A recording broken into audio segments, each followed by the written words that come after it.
Chapter 5. The Second Week. Bonding. I sped home. I missed Lori so much it hurt. I parked my car and transferred George's bags from the trunk to a shelf in the garage. They seemed too heavy to lug upstairs. Or was I too weak?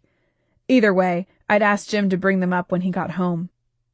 I hobbled up the stairs, clinging to the banister. The ligaments in my pelvis felt sore and tight. This was normal for me when I had started up my running routine after having a long break, but a 3-block walk was hardly the equivalent of a 3-mile run, right? Maybe an outing so soon after having a baby hadn't been such a good idea. Once upstairs, I barely looked at Mom. I scooped Lori from the bassinet. "Did she miss me?" Mom laughed. "No, she didn't even wake up." Mom made her way towards the kitchen. I limped after her and saw pots boiling on the stove. "I made us lunch." She handed me a plate with a ham and provolone cheese sandwich, my favorite.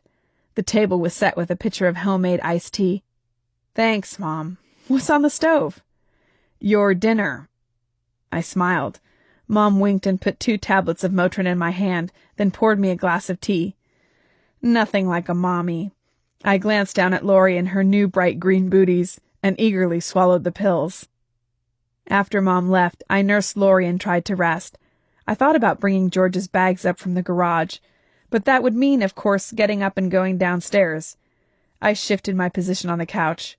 Lori snuggled close to me. I'd get them in a minute. I looked at Lori dozing in my arms. I stared and stared at her perfect little round face, rosy cheeks, and tiny chin. When I glanced at the clock, I was shocked to see that an hour had gone by. I nestled her closer and closed my eyes. I woke to a ringing phone. Oh my God, I had fallen asleep next to Lori on the couch. I could have rolled over and squished her. And I hadn't even checked to see if she was breathing in how long? What time was it? I put my hand to her tummy. It rose up and down. I grabbed the cordless and Jim's voice filled the line. Definitely not George Connelly. What a relief! You obviously got my message. Yes. Thank God. Listen, honey, a client called last minute, wants to do dinner and drinks. Is that okay with you? This is a big account for me. I should go. I yawned. No problem. I'll just be hanging out here and enjoying my new favorite pastime. What's that? Staring at my beautiful daughter. The next morning I fed Lori and got dressed, 2 activities that are mind-numbingly simple, but took over an hour. How could one little infant be so much work? It took almost 40 minutes to feed her. Oh well, I could take comfort in the fact that we were getting better. We were 20 minutes faster than last week. Before heading to Michelle's, I reviewed my to-do list. To do. 1. Get better at breastfeeding. 2. Lose weight. 3. Take a gazillion photos of Lori. Check. 4. Call work and let them know about Lori and plan a return date. Yuck. 5. George, where is he? What's happened to him? Check out his bags today, see what I can find. 6. Visit Michelle. 7. Return well-wishers' phone calls, Paula, Andrew, etc. 8. Make dinner. I parked outside the Avery's refurnished Victorian house on Noe Street. It was dark green with white trim, and there were delicate potted yellow flowers on each step. I couldn't wait to get a peek inside. I hopped out of the car with a little too much gusto. My body immediately complained. I fished for Motrin in my purse. I pulled a screaming Lori out of the car. Well, not entirely screaming. Newborns are funny that way. They try to scream, but only a pitiful little cry comes out. Poor thing can't even cry properly yet. I hiked up the front walk towards the Avery home, rang the bell, and rocked Lori back and forth, hoping she would quiet down before Michelle answered. The door swung open, revealing Michelle clad in a silk dress and stocking feet. Lori wailed at the top of her little lungs. Michelle ushered me into her living room. Come in, come in. She peered over the blanket at Lori. Oh, she's too cute. What can I get you? I have a wonderful Chardonnay. I settled onto the couch. I'd love to, but I can't. I'm breastfeeding. I'll have some water.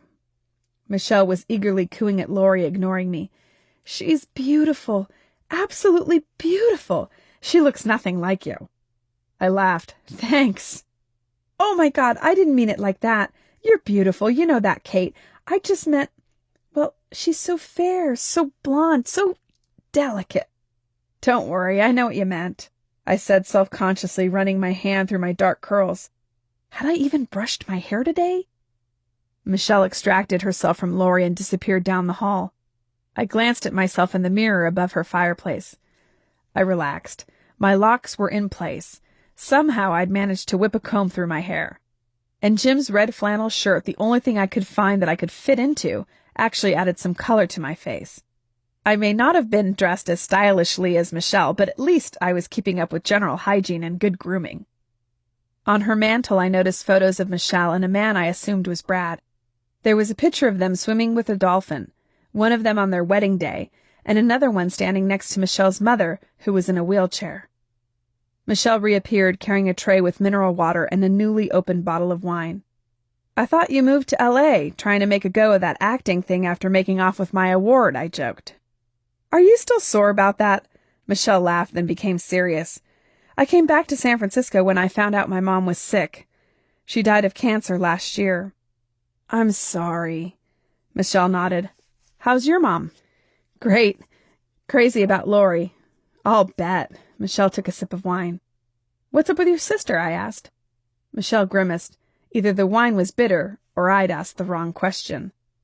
Oh, we're on again, off again. She was no help with my mother, as you can imagine, and even though I've called her a bunch of times since Brad. Michelle studied her nails a moment, then shrugged. I called her last night to tell her you were coming over for lunch. I thought she might want to join us. Well, she's probably busy is all. Michelle's half-sister Kellyanne had gone to school with us for only a short time. Despite Michelle's parents' long-term marriage, her father had had an affair, and the byproduct was Kellyanne. Michelle and I looked at each other in an awkward silence. Do you want to see the house? She asked. Sure. Her home was beautifully restored. Wooden built-in buffets in the dining room and built-in bookshelves gave the house a classic feel, while wainscoting and hardwood floors warmed it up. The bedrooms were smaller than the other rooms, in keeping with the tradition of the era in which it was built. Entertaining was important. Large sitting rooms and family rooms dominated the houses, leaving only a small area for sleeping quarters, with no closet space. The master bath had a vintage purple tile and lilac paint. I couldn't bring myself to knock out that tile. It's so wild, Michelle said. I laughed. It suits you. Michelle's face warmed with a smile. Thank you. She sighed.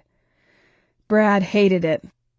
Silence fell between us. Finally I said, Did you restore the house yourself? It's my hobby. When we bought it 2 years ago, it was in shambles. We ended our tour back in the living room, where Laurie had finally settled down and was now content in her car seat. Michelle glanced at Laurie. Brad wanted kids, but... She picked up her wine and swirled it in the glass. Not with me. What do you mean? The last time I saw Brad, he told me he was leaving me, that he was in love with someone else. This might be a terrible thing to say, Kate, but I didn't mind all that much. He was unhappy, I knew that. Unhappy with me, with our marriage, with our life in general, I suppose. So when he said he was leaving, I accepted it. She wrapped a strand of long hair around 2 fingers. I thought he'd left me. Then the police officer comes over last week, tells me they matched his dental records and that Brad was... She covered her face with her hands. What do you say in situations like this? I patted her back. I'm so sorry, Michelle. I told the officer that Brad left me on June 15th and I hadn't seen him since. I told him about Brad's affair. The officer kind of insinuated that... Well, he made me feel like he was accusing me of something. Can you imagine? Like I was so upset about Brad leaving me and the affair and all that I could have shot him and dumped him in the bay. Isn't that ridiculous? She refilled her wine glass. I told them to go look into the other woman. She rubbed at her eyes. They said, you won't believe this, that maybe there was no other woman. Do you know who she is? I asked. How would I know? Oops, wrong question again. I shrugged. I thought maybe he told you, on the night he was leaving. He could have told you. He didn't. Sorry, I didn't mean to snap at you. I'm not myself. I'm edgy. You don't have to explain. Michelle put down her glass and cradled her forehead.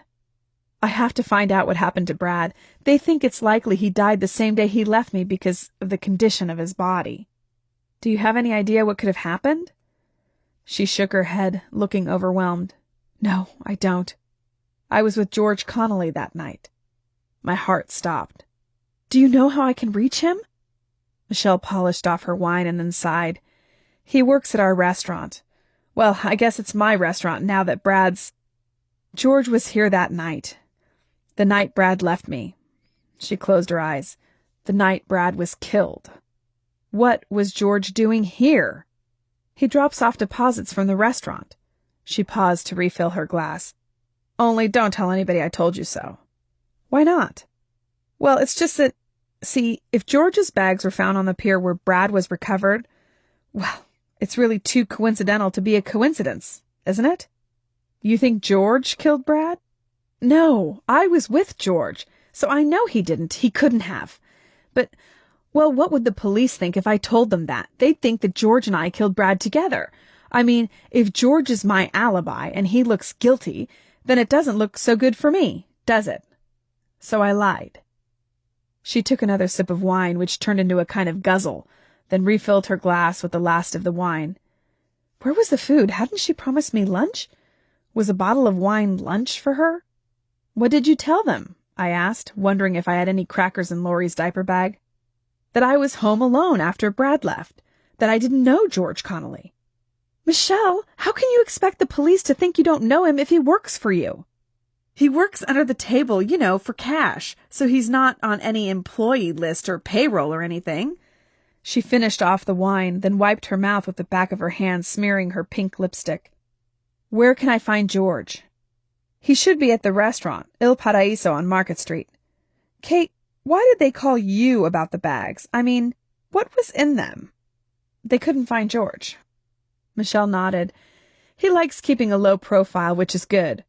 Was there anything, special in his bags?